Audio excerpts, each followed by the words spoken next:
10, 9, 8, 7, 6, 5, 4, 3, 2. 1.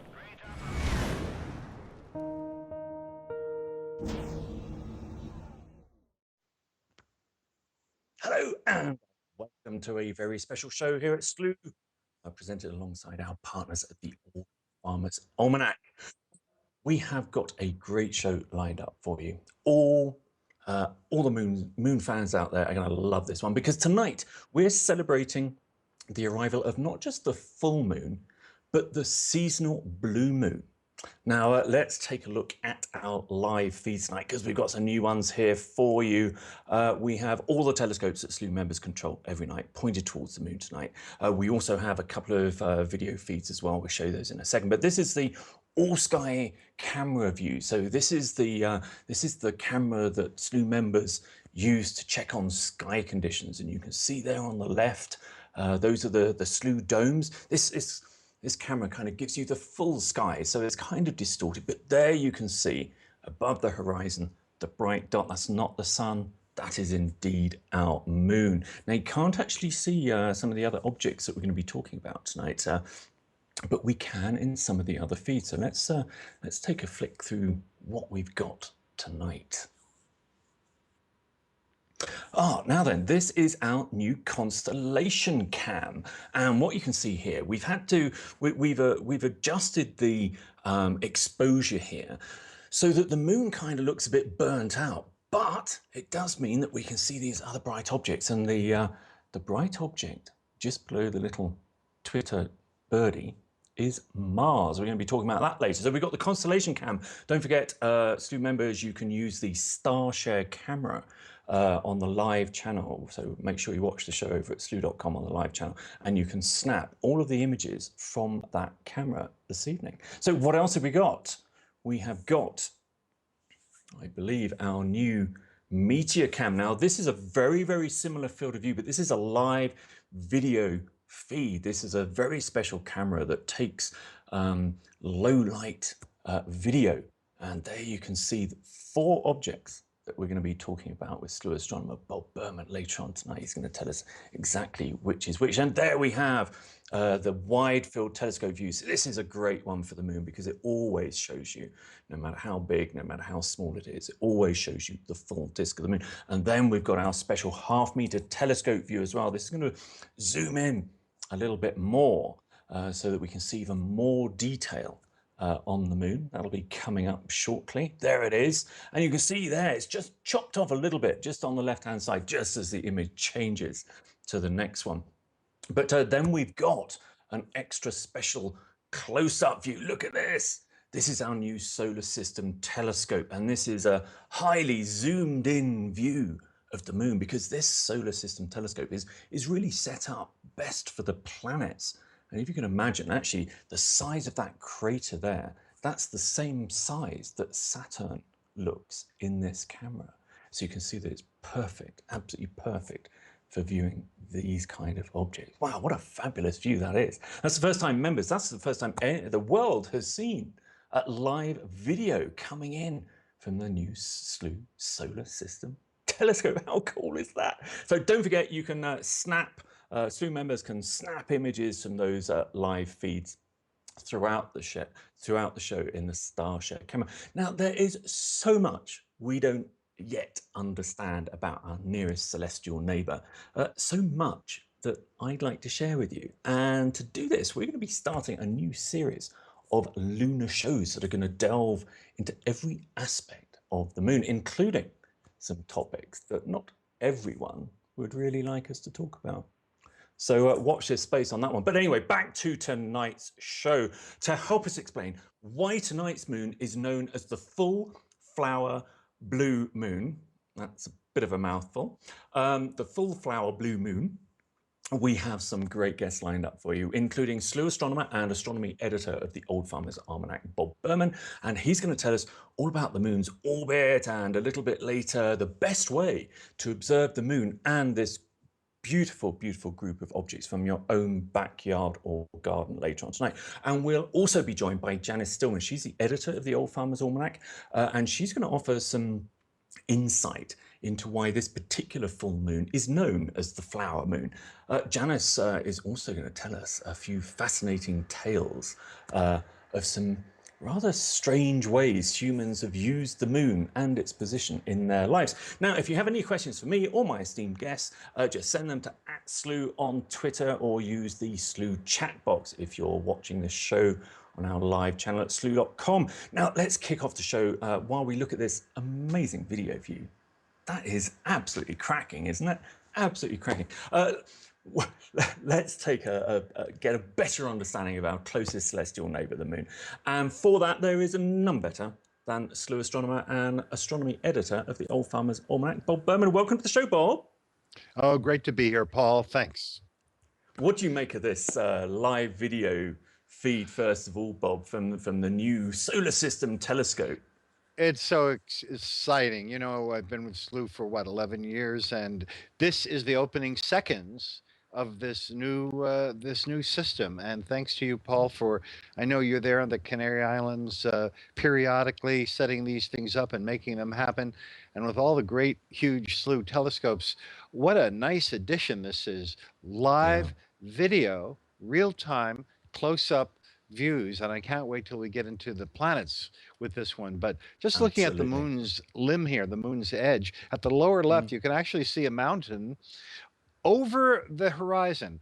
The moon being only 2,160 miles across, its horizon, its ground slopes and curves a lot faster than ours does. And look at that mountain in the sunlight, catching the rays of the sun. It's great. It's actually over the edge. It's sitting on the dark side of the moon, but the mountain is the peak is standing up within view. It's great. And Bob, it's exactly that. Actually, we digress a little bit because you pointed that out. These are exactly the features that generate what are called Bailey's beads during a total solar eclipse, aren't they? Yes, exactly. Look at how the limb shows an unevenness. You know, you won't see that on Earth. You get a close up of the Earth's limb, and it looks straight across, because we tend not to have these kind of peaks and valleys. And also, we're a larger planet. We're 4 times the width. But you can see on the edge of the moon, when the sun is just skimming through it, exactly. We'll see that next year on August 21st, of course, when we cover the first total solar eclipse of the sun in 38 years in the United States. That's going to be a grand one. Now, Bob, before we talk in more detail about the moon, you're wearing 2 hats tonight, as my introduction said, both as Slooh astronomer and as the astronomy editor of the Old Farmer's Almanac, who we partner up for these moon shows. What's your involvement? What does being astronomy editor for the Old Farmer's Almanac involve? Well, for the last quarter century, I've been very proud to be associated with that most venerable. That is the longest running publication, you know, in the United States. It was around when Benjamin Franklin was around. And so every year I'm responsible for preparing the astronomy, what's happening night by night, and to each of the planets, and reporting on meteor showers and planet visibility. And one big section, and it's a reason that people buy the Farmer's Almanac. They buy it for a number of reasons, but one of the reasons is to get accurate night by night, month by month, actual night sky astronomy information. And I understand many astronomy clubs and organizations use the Old Farmer's Almanac as their source for information, and we make sure it's accurate too. So I'm very proud of that. That must take a huge amount of work on your part. How far before publication do you have to do your work on it? Well, let's put it this way. I'm working now on the 2018 edition. Wow. Okay, I thought it was kind of going to be about 6 or 8 months, but okay, that's blown that one out of the way. Anyway, let's get back. Here we are with this lovely view of our full moon through the half-meter telescope here at the flagship observatory in the Canary Islands. It's the full flower blue moon, or should that be full blue flower moon? Why are we calling this one, Bob, a blue moon? Well, there's 2 definitions. If you went back a century, nobody called anything remotely moon-like a blue moon. The expression blue moon meant rare. You might say to your teenage daughter, I know you have a daughter too, you don't clean up your room. The last time you clean your room is once in a blue moon. So we use that for something extremely rare. But a Maine almanac, not ours, not the Old Farmer's Almanac, but a local almanac, said in the 1920s into the 1930s that a blue moon, they defined the blue moon as the third full moon in a season that has four. Now, normally there's only three full moons in a season, but once in a while there'll be four. There is this year. And so the third of those four, they call the blue moon. I have no idea where they got it from. It certainly has no pedigree. The ancient Greeks, none of the Native American tribes, nobody called it that. Nobody had that definition, but there it was in Maine. And then astronomy, not Astronomy magazine, no, I take that back. Sky and Telescope magazine in the 1940s did an article mentioning that, and they got it wrong. They wrote in their article that a blue moon was believed by some to be the second of two full moons in the same month. Once every 2.5 years, if there's a full moon on the first or the second of the month, there will be another full moon on the very end of that month. And that second full moon in the same month, that's a full moon, they said. And to this day, that's become the more common definition of it. So when most people talk about a blue moon, it's nowadays, and again, it's of new origin and it's of mistaken origin. But nowadays, that's what we call a blue moon. Most people would say it's the second of two full moons in a month, but there's still that old one from from that Maine almanac that you could use instead, and that's why we're calling it that tonight. Okay, I mean, I have to admit that it wasn't until a couple of weeks ago when we put this on our calendar, our event calendar, that I actually realized that there was the seasonal blue moon. But actually, even then, until you told me that just now, I had actually assumed that that was kind of the add-on. I assumed that it was the two blue moons in 1 month was the kind of primary blue moon that you get. But, you know, we're talking about a blue moon. We're looking at it here. This is a live color video camera that's attached to the solar system telescope. It looks pretty gray to me. And we also, Bob, we hear about a blood moon and we hear about this blue moon, but there isn't actually any difference in the color of these moons. Is there? I mean, there's no effect. No. This is showing the true color. You know, people might think that we have some kind of black and white video camera, that we didn't have the budget for a color camera. But you can see clearly what the astronauts reported, and that is the moon is the grayest object in the solar system. It has no color. This is a true color image, and that's because the surface is covered with, well, here's a hint. See if our listeners can guess. It's a powder. What would be an inexpensive, it's got to be cheap because otherwise we would have gone back there, wouldn't we have? It's got to be an inexpensive common substance that's a powder. Want to guess what it's covered with? What substance? Well, our producer has just chatted to me that she thinks it's cheese. It's not Parmesan, granulated presumably. cheese. It's sand. It's silicon dioxide. It's covered with white sand, very fine powder. So that's really what it's made of. Now, so what can add a color to it? Well, it's never blue unless there's a chemical release into the atmosphere, and it would have to be a very unpleasant. Let's hope we never see a blue moon personally, an actual moon turning blue, because that would be a chemical release. But a red moon, a blood moon, that's different. Two things cause that. One is a lunar eclipse when the moon goes into Earth's shadow. And since Earth casts a red shadow, not a black shadow, the way you and I do when we walk down the street, Earth's shadow is red. So the moon goes into that. It turns a coppery, like a penny colored red shadow. Or every single time the sun or the moon are low down in the sky and have to shine through a lot more air, then it'll turn, as we all know from experience all our lives, it'll turn yellow or orange or even a deep red if there's more moisture in the air, if there's more pollution in the air, like around many cities, then you'll get this deep red moon. Well, we had a marvelous moon up here tonight. We've actually got some Saharan dust in the atmosphere at the moment, and I watched the moon rise, and it came up over the neighboring island of Gran Canaria. And Bob, it was, I mean, this is when it was quite high up. This is actually from one of the security cameras in the dome, and you can see it even picks up Mars, in fact. Mars is a little white dot off to the right-hand side, but when the moon was just rising, it was such a deep orange color. And you've said to us in previous moon shows, Bob, that the moon is one of the roundest objects, but I tell you, it didn't look too round when it was rising up tonight. What causes that effect? You know, you see this kind of squashed moon when it rises. Well, the same thing. When we're looking at the horizon, we're looking through 13 times more atmosphere. So all of that thick air and just a little bit above it, it's less thick. So refraction, the bending of light, makes the moon's shape change just along the horizontal axis compared to the vertical axis. So it goes out of round, and its top to bottom distance is less than the side to side distance. Again, a phenomena we've all seen. But look at it now.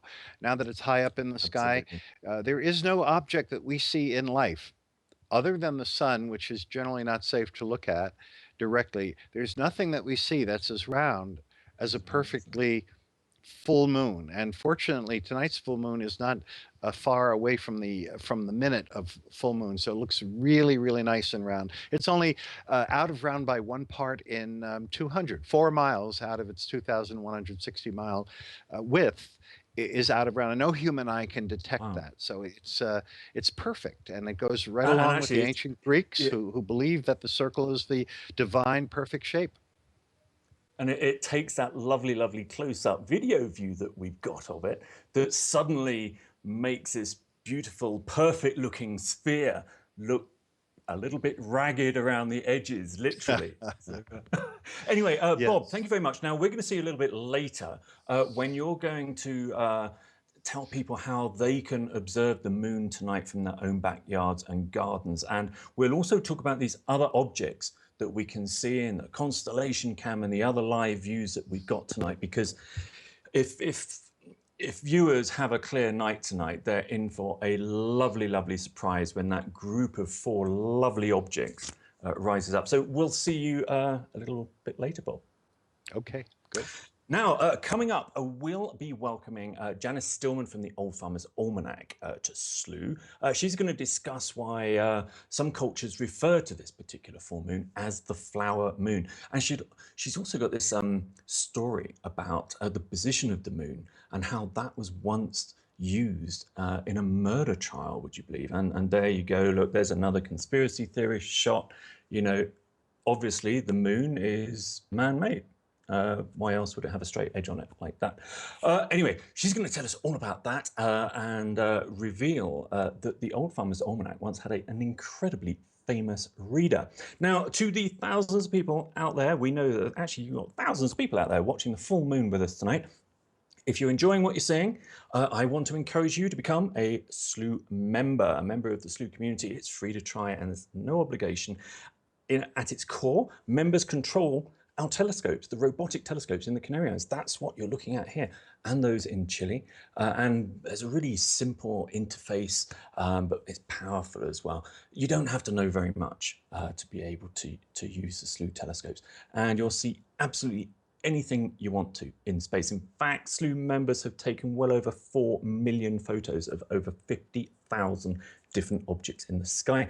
And we always say, Slooh works like a jukebox. One member is in control of the telescope, while all the other members get to see what the telescope is viewing live, just like we're bringing the public tonight. And then everybody contributes to the ongoing conversation about those images and whatever it may be. And we always say as well that it's like cavemen and women gathered around the campfire as we wander together about the universe and share our great diversity of perspectives. It really is space for everyone here, so please do give it a try, and in the process you'll be supporting our ability to make programs like this available to the public.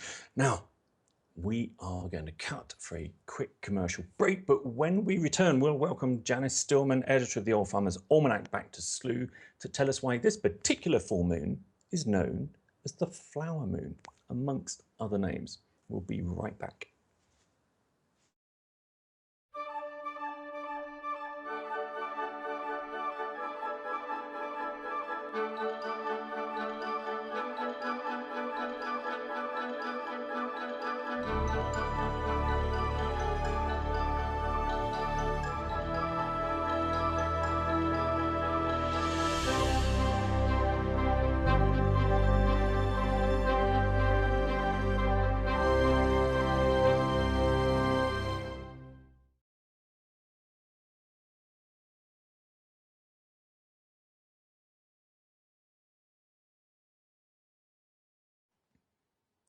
Now, without further ado, I'd like to welcome the editor of the Old Farmer's Almanac, Janice Stillman, to our show tonight. Janice, thank you so much for joining us and welcome back to Slooh. Thank you for having me. It's great to be back with you. Now, one of the reasons we love this partnership with the Old Farmer's Almanac is your ability to add this very different perspective and context to the events that we present, one that stems from history and folklore. So each of the full moons throughout the year, they have their own unique names. And this one, the full moon for May, is, I think, among other things, named the full flower moon. So how did it get that name? Well, the names are never as mysterious as one might think. The full flower moon is an indication of flowers beginning to bloom. That spring flowers forth, if you will. And here in New England, for example, it's a period of tulips, daffodils, and swills, and even buds on trees and shrubs are starting to show up. And you're right, there were other names as well. For example, the Algonquin tribes in some places called it the corn planting moon because the temperatures were warm enough to start the corn. And also an indication that the last frost had passed, that there wasn't likely to be a killing frost again this season. And yet in other places, they may have called it the milk moon or the mother's moon because it was a period of fertility. Cows and goats and sheep were out in the pastures eating the herbs and the weeds and the grasses and producing wonderful milk. Of course, and actually it's quite fitting. I'm here at the Canary Islands Observatory, and all of the strange wildlife up here is flowering. There are these crazy long kind of plants that are tall cones, and they're all springing into flower at the moment. And the bees are also swarming up here as well. So a very fitting name. Now, why does the Old Farmer's Almanac make a point of collecting and recording these historical interpretations that our ancestors made to their environment, like the folklore of the moon? Yes.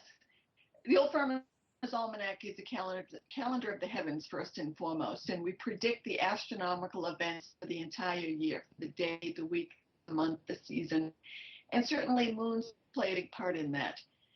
Indeed, the Old Farmer's Almanac celebrates the country life and the outdoor life, and again, moon phases and moon events play into that, with the best fishing days, for example, are determined by the moon phases, and planting by the moon, certainly by the moon phases.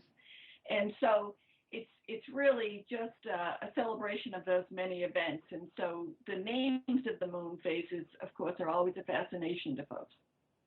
Well, I love the fact that, you know, different tribes across North America had their different names for them. And it's all about storytelling and about putting the world around them, I guess, in their context in one way or another. Yeah, we're thinking back hundreds of years now, right? So it was very much an oral tradition, and there was no calendar per se. There was no certainly no television and internet, you know, by which to actually count the days and make appointments. So folks looked for the natural world to be an indication of what time of year it was and what practices that they would pick up and continue at that period. Yeah, all of those visual cues that they get from nature. Now, the Old Farmer's Almanac points out that in a couple of days' time, the moon will, what you're calling, run low. Now, I haven't heard that before. What does that mean? Well, now, I'm not an astronomer, but as I understand, the moon is at the lowest point on the celestial equator. It's right on the horizon visually to us, and indeed, if you're far enough north, it may not be visible at all. But it's called the moon runs low, and it's Tuesday, the 24th of May in this case. And indeed, a couple of weeks ago, the moon ran high. It was at its highest point in the sky from an observable position. So Coming up on Tuesday, we have Moon Runs Low, and that always appears in the calendar pages of the Old Farmer's Almanac and has actually for centuries now. So, Janice, wasn't there an event in history that had something to do with the run low moon? Yes, I'm so glad you asked. Famously, a murder trial once hung on the moon's place in the sky. The killing by slingshot, or slingshot as we might call it today, occurred on August 29, 1857. A witness claimed that he saw the defendant commit the act by the light of the moon. However, the defendant's lawyer pulled out the Old Farmer's Almanac and cited the calendar page for that month. And on that day, it said moon runs low. Thus, the lawyer said there could not have been enough light for anybody to see the defendant at the distance the witness claimed he did. So the man was acquitted of the crime, and it turned out the lawyer was none other than Abraham Lincoln. Wow. Well, what a fascinating story. And I mean, it was good enough anyway, but then you throw Abraham Lincoln into the equation too. And he was an avid reader of the Old Farmer's Almanac. How cool is that? And my understanding is that ours was the only almanac that had moon runs low or moon runs high on the pages, the calendar pages at that time. And indeed, we have a full set of almanacs down the hall in the library, and you can pull out that year, turn to that page, and indeed it says on August 29, 1857, moon runs low on the page. So well, it's I a hope you realize, fascinating Janice, story in almanac history, yes. I hope you realize that you've now got to top this story on the next full moon show you join us on. But anyway, Janice, thank you so much for joining us tonight. We look forward to welcoming you and the other experts in the Old Farmer's Almanac for future Slooh shows. My pleasure. Thank you very much. Thank you, Janice. That was Janice Stillman, editor of the Old Farmer's Almanac. Now, we're going to take a quick commercial break, and when we come back, Bob Burman will be back to talk to us a bit about Mars and how, if you look carefully, you can see it in the same field of view as the moon tonight. But before that, and speaking of Mars, I wanted to remind you of a couple of big shows we have coming up here at Slooh. Now, tomorrow night, I'm really looking forward to this one. At the Red Planet, Mars will be at opposition. That's the best period of time to observe it. Now, we're teaming up with Astronomy Magazine to bring you a show all about that fourth rock from the sun. We'll discuss what makes the planet unique, the kind of importance it played in ancient cultures, and our fascination with the planet, both in art and in exploration. Then, on the 30th, May 30th, Mars will be at its brightest and closest point to Earth in over a decade. We'll have live images of the planet, and we'll be joined by Martian guests, including the folks from the Mars Society. Now, don't go anywhere. We will be right back after this short commercial break.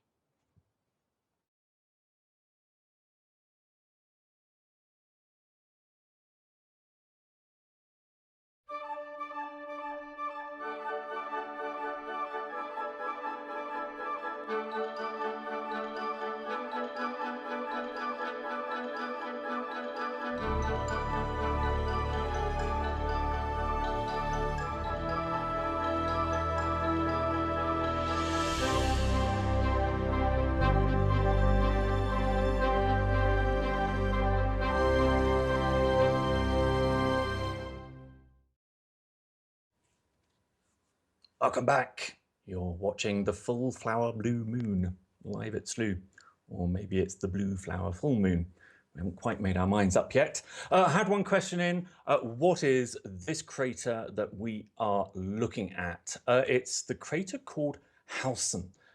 It's not very well known. To give you some kind of sense of scale of this, it's 100 miles across. And something I'm going to ask Bob Burman about in a minute, because I've never heard of this term before. When I was looking up some information about this, it says that this particular crater is in the zone of librations, making it part of the lunar incognita.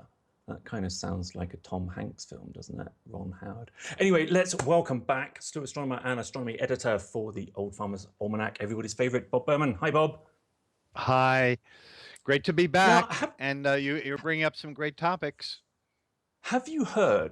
You might, I know that. Why am I even asking you? Can you please tell us about this term, lunar incognita? I've never heard of that before. What's that about? Yes, yes, because there is, even though the moon's rotation, precisely 27.32166 days, exactly matches its period of rotation around Earth, and therefore you would think it would keep one side toward us, which it more or less does.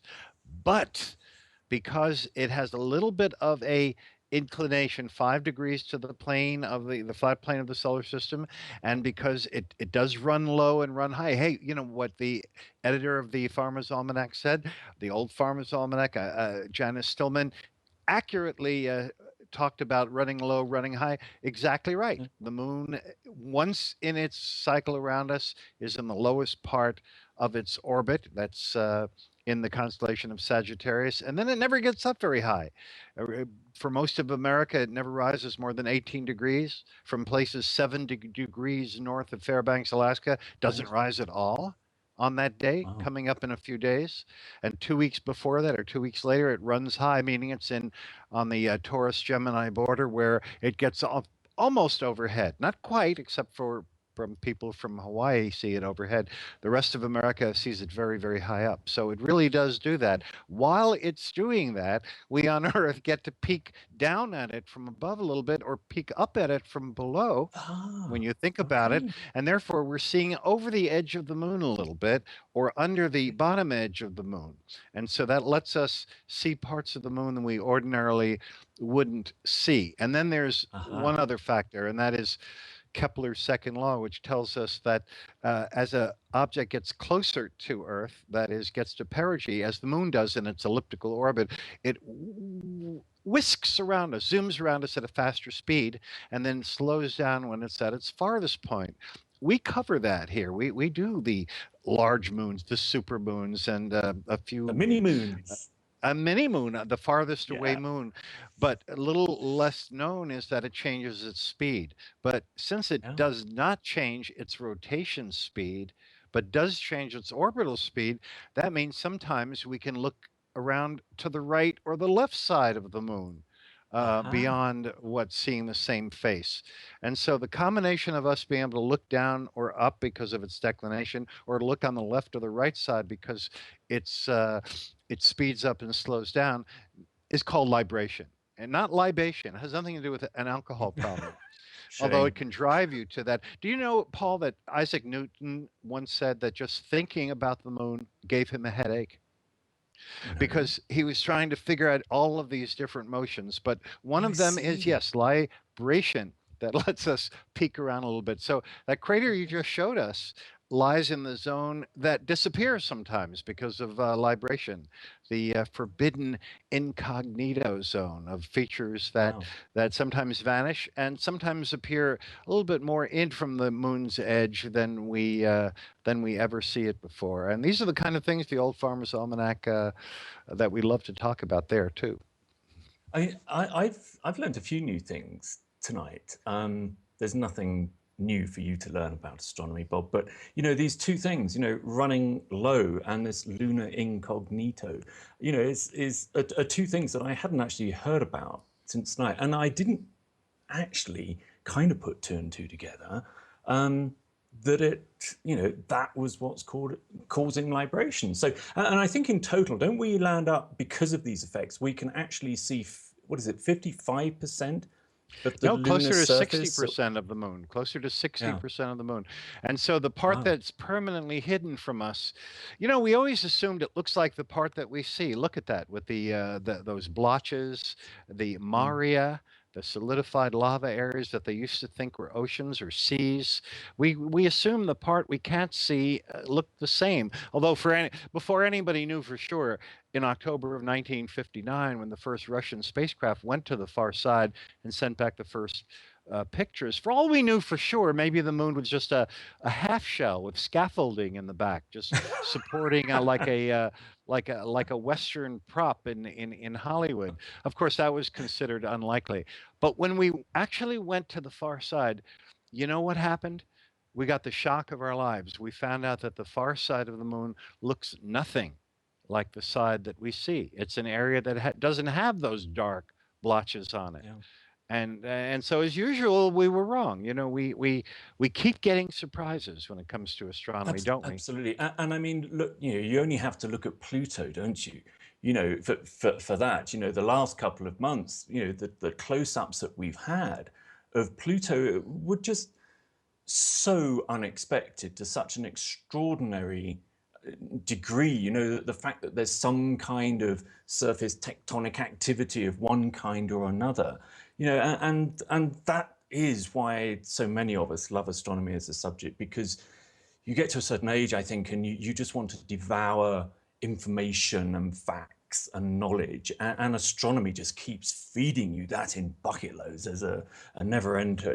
Now, Bob, I'm going to come to you about an oddity that I think you've got to share, but I want to take a look. I promised viewers that we'd take them through the constellation cam and the meteor cam tonight, because there's this really fabulous spectacle that viewers can see from their own backyards tonight. So if we can switch over to the constellation cam view, maybe you can point out, actually, let's go to the meteor cam view just to keep the studio on their toes. They were filming an alien convention in New York. Oh, now that's moved since we saw it last. So that's going to be quite difficult, Bob, for you to actually point out. Well, there. still, we could still do that because we could see that the moon is just off the top edge, and we've got these other two objects nearby. And people who have a clear sky tonight, the northeastern United States is buried under pretty much overcast, but those parts of the world that have clear skies, go on out, look lowish in the southeast, and you'll see what looks like a baseball diamond with the moon at the top of the diamond and several stars forming the other parts of it. And here's what you're seeing. The lowest star, which looks orange, is the famous star in Scorpius, the major star of Scorpius, Antares, supergiant star. The one on first base, that is on the right side of the diamond, that's the planet Mars, and that's the brightest of all the objects, except for the moon, of course. The moon is at the top, would be on second base, and on the left side is the planet Saturn. So if you have a backyard telescope pointed at, if you're going to point it anywhere, I'd say skip the moon, skip Mars, go right to Saturn, and you'll be glad you did. Yeah, I'd agree with that, Bob. I did steal a couple of views this evening through the telescopes, and the moon, as we said in our last show, full moon, not very many features visible because you haven't got the contrast there. Went to Mars, the telescope hadn't really cooled down very much. It's still quite small, even though it's so close to opposition. Maybe pick out a little bit of darkening here and there, a few features. Whizzed over to Saturn, bang. One of those, it just knocks your socks off every single time to see those beautiful open rings as they are in 2016. So a glorious sight. But even if you haven't got a telescope, I have to say, when I watched this grouping rise here tonight over the horizon, just as a naked eye spectacle, it was glorious. And I said to you before the show, Bob, to see an object so close to the moon, a full moon, but still be visible like Mars is tonight, it made it feel like something was wrong, something was out of kilter somehow with the solar system, to be able to see such a bright object so close to that moon. So if you have clear skies tonight, viewers, you've got to go out there and grab a little view of that grouping together. Now, Bob, you said to me before the show that you have a fascinating pearl or oddity that you would like to share with us. So there you go. Can you remember what that was? Yes, because we were talking about the moon. Just what's an oddity that we don't know about when we look at the full moon? Yeah. And here's one that came to me that we found out from the Apollo mission.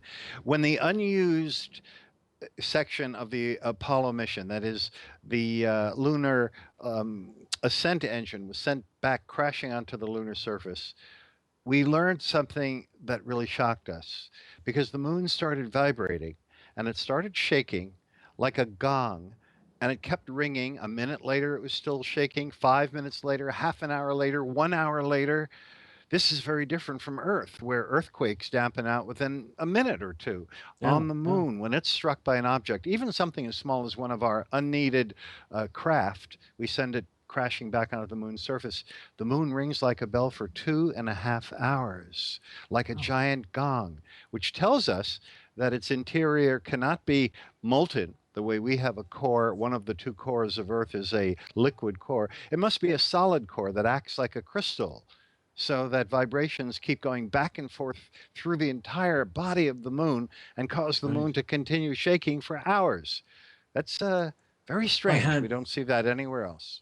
I had no idea that that was how far back, that knowledge went. What was the? It was L Cross, wasn't it? That we covered here at Slooh when they sent the L Yes. Cross Well, wasn't spacecraft. that exciting? We when the Yeah. craft smashed into the moon at an angle, at an oblique angle, so that it kind of Mm. came in lower and lower until it crashed into some mountains, and we covered that here at Slough, Yeah. looking for debris to be thrown up from the edge of the moon. Wow, we've had some great memories, haven't we? So I suspect actually, I didn't hear it talked about at the time, but I guess there were some sensors that were measuring, that L Cross spacecraft to because I know this is it's seismology, isn't it? They use it with the sun as well. They use it with the big solar telescopes here. This is how they can infer the interior structure of something by listening to these resonances that you were talking about. Now, Bob, we looked very briefly there at Mars, so close to the moon, looking beautiful and red, and of course the star Antares, marking the heart of Scorpius, also looks very red as well. So that the contrast there is lovely. But tomorrow is a very special day, isn't it, for the red planet? It's the opposition of Mars. Now, what is a planetary opposition? Yes, that the opposition is coming up at early in the morning. So it's actually, you could even say it was at the end of tonight. But yes, tomorrow night is the day in which it's happening. Opposition is when there's a straight line formed with the Earth in the middle. So we've got the sun on one side of us and Mars on the opposite side of the sky as the sun. So we're forming a very straight line in space. In fact, if we could cast a shadow, Mars would almost be in it. It's just going to, that's how good the alignment is in all three Ah, oh, dimensions.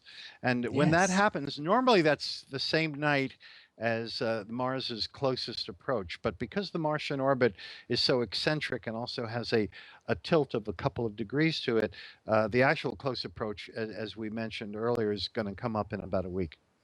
Yeah, a week's time. And so that we'll talk maybe a little bit more about that. Now, I'm just going to put the studio in a tiswas a minute, because you've just said something about there about the Earth shadow, and I did produce a graphic that by chance actually showed this. So while we're talking about the next little bit about Mars, Bob, maybe the studio can pull that up. But I don't know if you've been looking at the astro-related news recently, just this last week, but there's been talk that NASA are hiding the fact that there are trees growing on Mars. Now, aside from asking ourselves, why would anyone want to hide such an amazing discovery?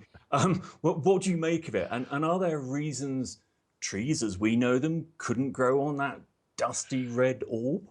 Well, if of course it couldn't. First of all, there may be water under the surface, but there's sure no rain falling from the sky. There's no atmosphere, and trees, as all of us know, require a little bit of air. It's a near vacuum on the surface. Plus, there's a high degree of radiation. No, it would not be habitable. But this issue of NASA hiding things, there are people who think the government lies about absolutely everything, but Mm, they should realize that even if the government were so inclined, astronomers would not, because we tend to be blabbermouths. If we we find do. something new, especially if it's exciting and unusual, we're going to Yep, tell our friends or family, our girlfriends or boyfriends, we're going to blab it to the press, we and will. no secrets can be kept when it comes to astronomy. So Yeah. rest assured, if the weirder it is and the closer it would be to alien life forms being discovered, the more likely it is for it to get out immediately, and no secrets will ever be kept. And even if they would, we'll tell you here at Slooh, because we have no incentive to do anything but tell you the truth. No, there's no trees on Mars. Too bad. There's no trees. It would be nice. We could probably use the shade once we send people there. I think that particular story started when I think it was released about oxygen being discovered on Mars, but it was actually a different type of oxygen to the kind of oxygen that plant life releases here. It was atomic oxygen, I believe, that was discovered in Mars's atmosphere last week. But anyway, Bob, we might get that sky chart up before we go, but thank you very much for joining us tonight. We will see you again tomorrow for our live Mars at Opposition broadcast. And thank you very much for your insight and entertainment tonight. Oh, it's a pleasure, and I'm glad to have been here on this historic occasion, our first use of that new equipment. It's not every day that Slooh rolls out some exciting and such dramatic new equipment. So it was great to be now, part Bob, of that. before you leave, you must see this this chart that I made. Now, this shows a big rectangle shows actually the field of view of our new constellation camera. And what we can see here, you can see, that's great. Thank you very much, studio. You can see Mars there, but you can see this shaded, these big orange circles going over Mars, and they're labeled umbral and penumbral. Now, what are those about? That's what you were talking about earlier. Well, that means the alignment is unusually good, thanks to the tilt of the Martian orbit over 2 degrees. You would have normally our shadow would miss it. Yes, in 2 dimensions, if you were drawing it on a chalkboard, the sun and Earth is in the middle, and Mars. They're forming a straight line in 2 dimensions if you're using pencil and paper. But in 3 dimensions, Earth's shadow would actually pass a little bit above Mars or a little bit below. Not tonight. This happens to be an unusual opposition in that we are lined up in all 3 dimensions. And if our shadow extended long enough, which it does not, Earth's shadow only goes about 1 million miles into space, plenty long enough to encompass the moon, which is only 250,000 miles. That's why the moon goes into her shadow for a lunar eclipse. But Mars, which is 40-something million miles away, way beyond where our shadow reaches. But if it could, this is, it would actually hit Mars tonight. So we've got this alignment. If we take us as our viewpoint, the sun is behind us at opposition. So sun's behind us, Mars is directly in front of us, and there's the Earth's shadow, doesn't extend fully out. What would you see tonight if you were standing on the surface of Mars facing the sun? Would you see Earth transiting across the sun? You're exactly right. You'd see Earth transiting across the sun. Now, I believe the lineup is good enough for that. You know, it could be that we would just barely miss the sun's edge, and I don't want to say anything wrong, but it's a very close call whether the alignment is so perfect that any Martians would actually see an Earth transit today, or it was something that came up by accident the other day when I was generating that sky chart to pop into the Slooh Clubhouse for members, and I just happened to have the settings in the sky chart planetarium software to show a shadow, and there it was, and I thought, oh, that must mean that Earth is going to be transiting or very close to. So, thank you for clearing that up for us, Bob. Anyway, we will see you tomorrow, and maybe we'll talk more about that in the Opposition of Mars show. So thank you very much, Bob. Good night. That was Slooh members' favorite Slooh astronomer, Bob Burman, and he's also the astronomy editor of the Old Farmer's Almanac. Well, that does just about wind up our coverage. Let's take a look at those last views through the new solar system telescope with live video feeds. Actually, while we're just looking at that, let me just move it about for you a little bit so you can see that it's live. There you go. I'm moving the telescope here. Pretty amazing stuff. Wow, look at those mountains. Now, as we move, you see, further and further away from the moon being full, more of the features on the edge of the moon start to get shadow on them, and they come alive with this 3D nature. So that's pretty cool. Anyway, that does wind up our coverage of the full flower moon tonight. It's still a mouthful, isn't it? Even after 40 minutes. We've had some fascinating insights from Slooh astronomer and astronomy editor at the Old Farmer's Almanac, Bob Burman, and we've also heard about some of the myth and lore of the flower moon from Janice Stillman, editor of our partners over at the Old Farmer's Almanac. I know Slooh members are always fascinated by sky lore, legend and myth, so we're going to be bringing you loads more of that tomorrow night in our live Mars show. And on that note, I want to remind you of a couple of shows we have coming up. As I say, tomorrow night, the red planet Mars will be at opposition, not at its closest to Earth. That's actually going to be next week, and we've got another show next week for you on that. We are teaming up tomorrow night with Astronomy Magazine. That's actually the magazine that Bob writes for. It does a fascinating article called Strange Universe, I think it is, and to bring you a show all about the fourth rock from the sun tomorrow night. We'll discuss what makes that rusty planet unique, the importance it played in ancient cultures, and our fascination with the planet, both in art and in exploration.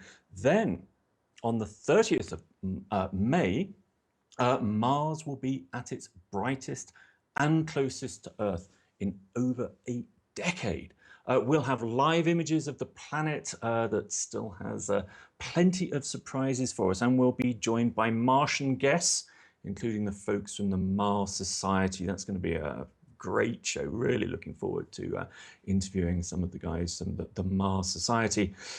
So we will gather around our virtual campfire tomorrow night to gaze in wonder at that fascinating red planet as we enjoy these last views of this beautiful, beautiful full moon through the new solar system telescope here at Slooh's flagship observatory in the Canary Islands. If you want to control Slooh's telescopes and join the Slooh community, you will love it. Absolutely love it. And welcome to all the recent members as well. Everybody's been posting welcome messages in the clubhouse. That's it for now. I'm Paul Cox. This has been Slooh, where there is space for everyone. We'll see you tomorrow night. Bye.